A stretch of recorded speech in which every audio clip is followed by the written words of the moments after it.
계속해서 대구 경북 소식입니다. 주행거리가 획기적으로 향상된 국산 전기차가 출시되면서 보조금 신청자가 폭주하고 있습니다. 포항시가 하반기 보조금 신청을 받았는데 신청자가 한꺼번에 몰려 큰 혼잡이 빚어졌습니다. 김기영 기자가 보도합니다. 전기차 보조금을 신청하려는 영업소 직원들이 포항시청 앞에 줄을 섰습니다.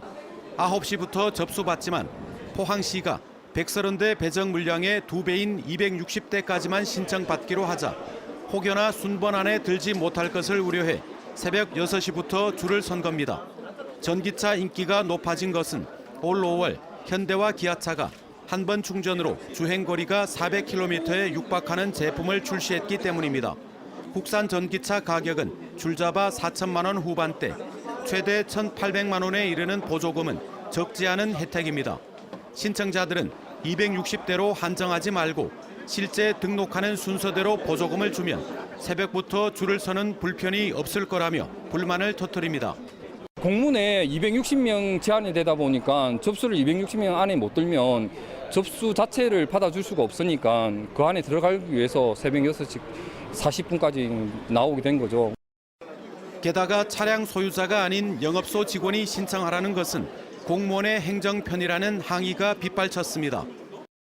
결격사유만 확인하면 돼요. 그래 등록해가 등록증 딱 갖다 주면 등록했습니다 하면 확인해서 돈만 집행하면 되는데 이건 뭐 하는 짓입니까 이게. 시대가 어느 시대인데 지금 갑질을 하고 있습니까 시청에서. 포항시는 하반기에 신청자가 유독 몰렸다며 개선책을 찾아보겠다고 밝혔습니다. 접수 방법도 개선하겠습니다. 그 딜러분들과 간담회라든가 여러 가지 방법을 토의해가지고. 올해 포항시의 전기차 예산은 54억 원, 내년에는 3배 많은 1,000대를 보급하고 급속 충전기도 20기를 확충할 계획입니다. 전기차 인기는 급상승하고 있지만 생산이 수요를 따라가지 못하는 데다 보조금 지급 시기와 출고 시기를 맞추기 어려워 보조금 당첨은 운빨이라는 볼멘 소리가 나오고 있습니다. MBC 뉴스 김기영입니다. 쌀값은 오르고 있지만 쌀 소비 감소 추세는 여전한데요. 최근에 보리나 밀 대신 쌀로 만든 맥주가 개발돼 쌀 소비 촉진에 도움이 될 것으로 보입니다. 김건엽 기자입니다. 상주의 한 들판입니다. 누렇게 익은 벼가 고개를 숙였습니다. 겉보기엔 여느 벼와 똑같지만 밥쌀이 아닌 맥주용 쌀로 개발된 새 품종 한가루입니다. 한가루는 입자가 둥글고 조직이 느슨해 발효가 잘 되는 특징을 갖고 있습니다. 양조에 적합한데 한가루로 만든 맥주는 소비자들에게 좋은 반응을 얻고 있습니다. 목넘김이 부드럽고 또 깊은 향이 나면서 단맛이 나는 것이 제 취향에 잘 맞습니다. 수제 맥주에 대한 관심이 크게 증가하면서 한가루의 가능성은 더욱 주목받고 있습니다. 국내 수제 맥주 시장은 아직 200억 원 규모에 머물고 있지만 매년 100%가 넘는 높은 성장률을 보이고 있습니다.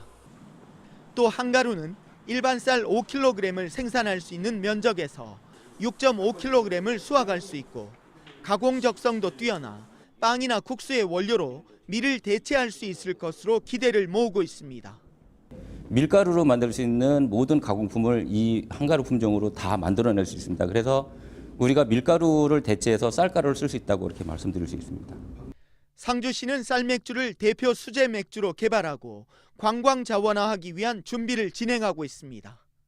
국산 쌀을 이용한 수제 맥주 제조가 본격화되면 쌀 소비를 촉진하고 관광 자원으로도 활용되는 일석이조의 효과가 기대됩니다. MBC 뉴스 김건엽입니다.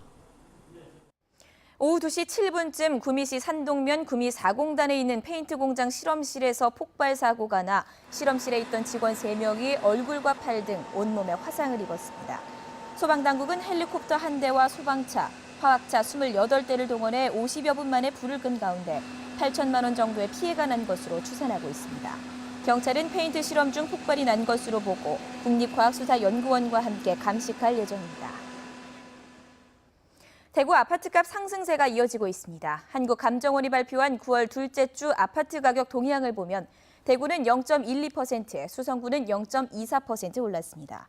정부가 지난달 27일 투기지역 확대 등 부동산 규제 정책을 내놨지만 대구와 수성구 아파트 매매 가격은 2주 연속 올랐습니다. 올해 누적 상승폭은 대구 수성구가 6.36%를 기록해 서울 6.55%와 비슷했습니다. 대구의 주택 토지 9월 정기분 재산세가 3천억 원을 넘었습니다. 대구시는 주택과 토지 소유자에게 9월 정기분 재산세 3,123억 원을 매겼습니다. 9월 정기분 재산세가 3천억 원을 넘은 것은 올해가 처음이라고 대구시는 밝혔습니다. 재산세는 달서구가 685억 원으로 가장 많고 수성구가 627억 원, 북구 451억 원, 동구 425억 원 순이었습니다. 구군별 재산세 증가액은 수성구가 71억 원으로 가장 많았고 달서구 64억 원, 달성군 43억 원, 동구 39억 원 순이었습니다. 올해 첫 일본 뇌염 환자가 경북에서 발생했습니다. 질병관리본부는 경상북도에 거주하는 68세 여성이 올해 첫 국내 일본 뇌염 환자로 최진 확진됐으며 현재 환자는 중환자실에서 입원 치료 중이라고 밝혔습니다. 국내 일본 뇌염 환자는 지난 2015년 이후 9명이 발생했고 같은 기간 7명이 일본 뇌염으로 숨졌습니다. 공공기관 지방 이전을 반대하는 자유한국당을 규탄하고 지역 정치인에게는 행동을 촉구하는 성명서를 시민단체가 냈습니다. 대구 참여연대는 자유한국당이 공공기관 이전을 반대하는 것은 지방에 살 길은 안중에도 없는 얄팍한 정략일 뿐이라고 주장했습니다. 지역 정치인들은 입만 열면 지방 분권을 운운하지만 공공기관 이전 문제를 두고 지역 처지를 대변하기는커녕 당 지도부 눈치나 살피고 있다고 비판했습니다. MBC 5시 뉴스를 마칩니다. 고맙습니다.